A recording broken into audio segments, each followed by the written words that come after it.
And the heart of this debate today, I'll tell you what the heart of this debate is today. It's between those Americans, and believe me, you've got an irreconcilable tension here that you're never going to get 100% consensus, not if you live for another 1,000 years. You've got a percentage of Americans today that abhor big government, okay?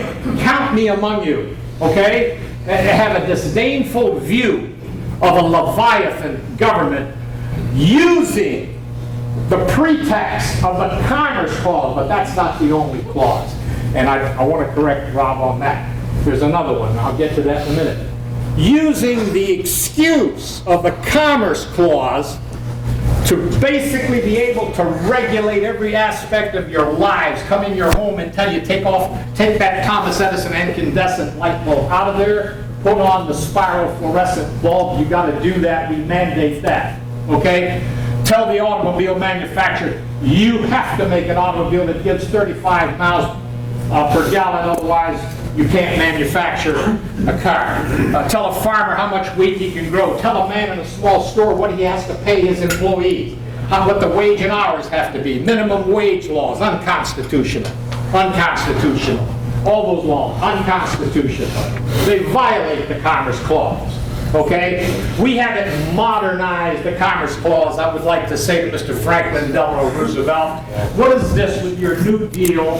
First of all, in the first few years of your New Deal, until 1937, the Supreme Court kept slapping every one of your New Deal acts right down, okay? The Schechter case, the Carter Cole case, the Butler case, the Panama refining case, all those cases are in the book and explained in detail, and they're also in the essay. The Supreme Court of the United States was faithful to the original meaning of the Commerce Clause for years until 1937, the birthday of the Leviathan.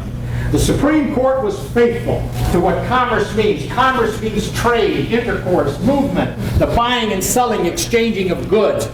Does that manufacturing plant over there, is that commerce? No.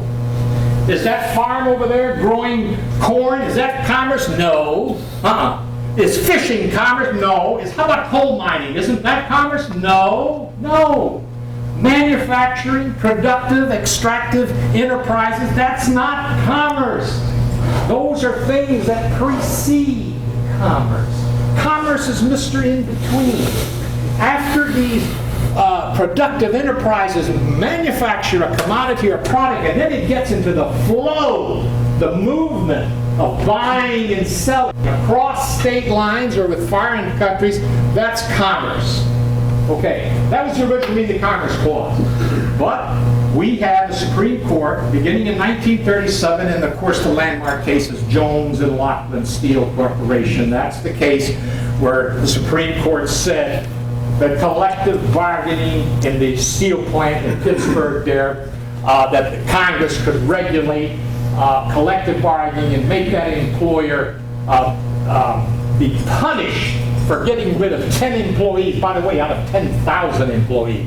Jones and Lockland Steel, that was almost as big as Carnegie Steel, almost as big as U.S. Steel. But all they did, they fired 10 of them because they wanted to collective bargain and unionize all the rest of the workers. The other workers were not unionized. They didn't care. And they got punished.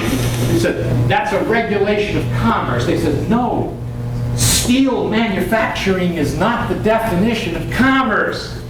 So anyway, what are we trying to do? We're trying to get a constitutional convention. I'm asking for that, to be able to amend the Commerce Clause. Why? To change our Constitution? To alter the institutional foundational structure of our nation? Absolutely not. What I want to do is restore the tarnish, the polish, the luster to a tarnished piece of silver. That's all we're doing. We're restoring the Constitution to its original meaning. We're not making any foundational changes here. So even though I say a proposal to amend, it is a modest proposal, although one may think it's a bold move. One may think, oh, this is a very arduous process. Yes, it is, but it's better than judicial amendment, which is illegal. It's ultra-virus, it's an imposter, and it's illegitimate for the Supreme Court to judicially amend the United States Constitution as they did in 1937 with that Jones Steel case, in which they've been doing with the Farmer Filburn case and the Gonzales Raich, the medicinal marijuana case, and many other cases. Now let me finish with this one point.